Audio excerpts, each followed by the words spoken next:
Healing Forward, the generational power of authenticity.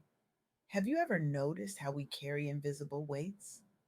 The kind that shape our posture, affect our breathing, influence our decisions, yet we rarely acknowledge their existence.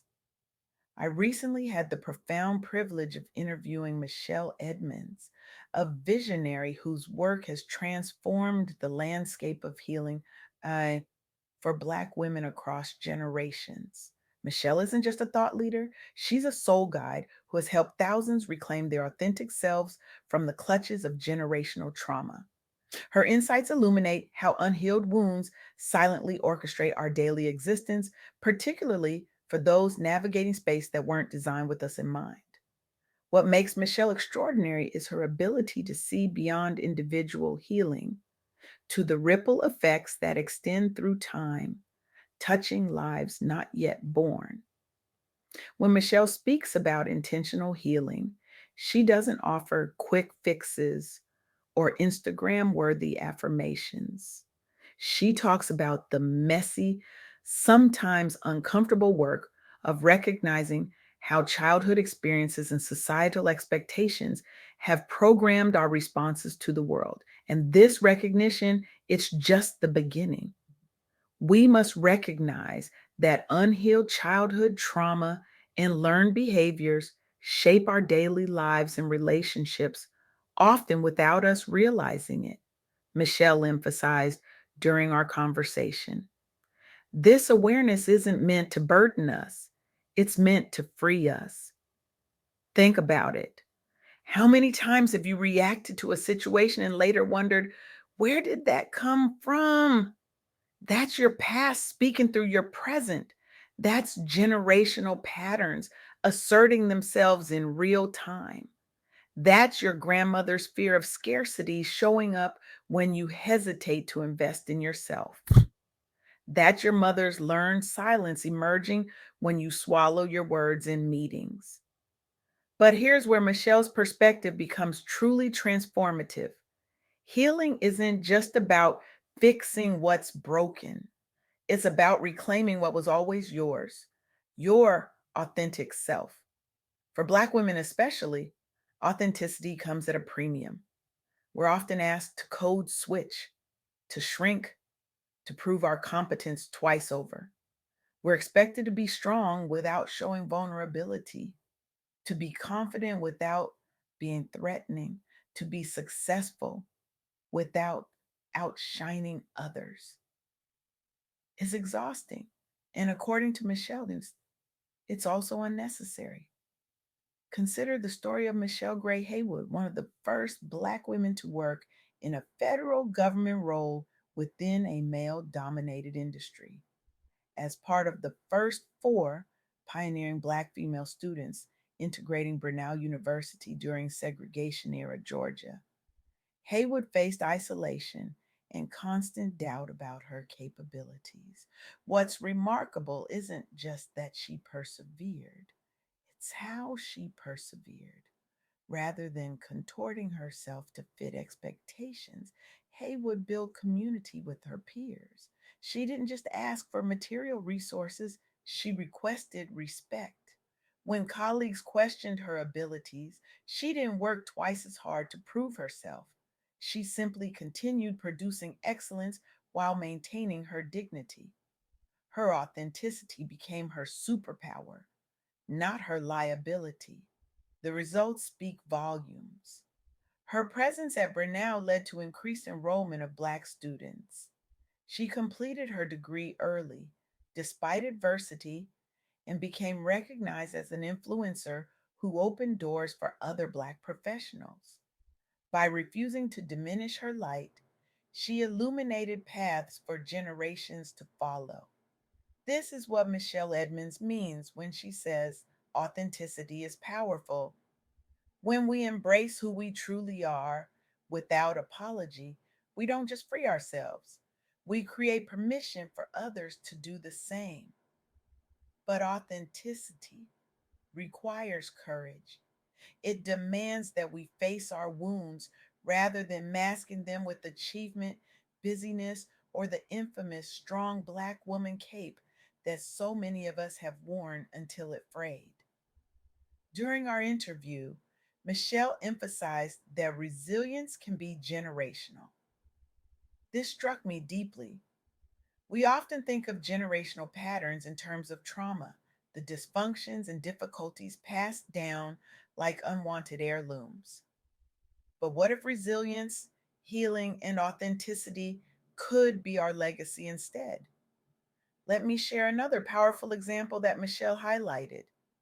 Youngmi Michele Kang, who began her career as an immigrant woman in tech consulting before founding Cognosante, a company focused on disrupting healthcare access inequities. Kang faced dual challenges, navigating both gendered expectations in male dominated corporate environments and cultural differences as an immigrant woman leader. The conventional wisdom might suggest conforming, playing small, waiting your turn. Kang did the opposite. She leaned into authenticity, pursuing bold visions rather than following established norms. Starting in the empty room above her garage, her journey required constant self validation against external doubt while balancing family responsibilities. Under her leadership at Northrop Grumman's Health and Science Solutions Unit, growth quadrupled. Later, she built Cognosante from scratch into an industry leader that was acquired by Accenture Federal Services in 2024. Her company specifically created opportunities benefiting veterans, military spouses, persons with disabilities, seniors, and underserved communities. This is what happens when we refuse to shrink, when we heal enough to trust our vision, when we're authentic enough to lead from our values rather than from fear. But individual stories, powerful as they are, don't fully capture the transformative potential of collective healing and authenticity. This brings us to the first four at Brenau University, a testament to the power of shared resilience. These pioneering Black female students didn't just face institutional racism in isolation.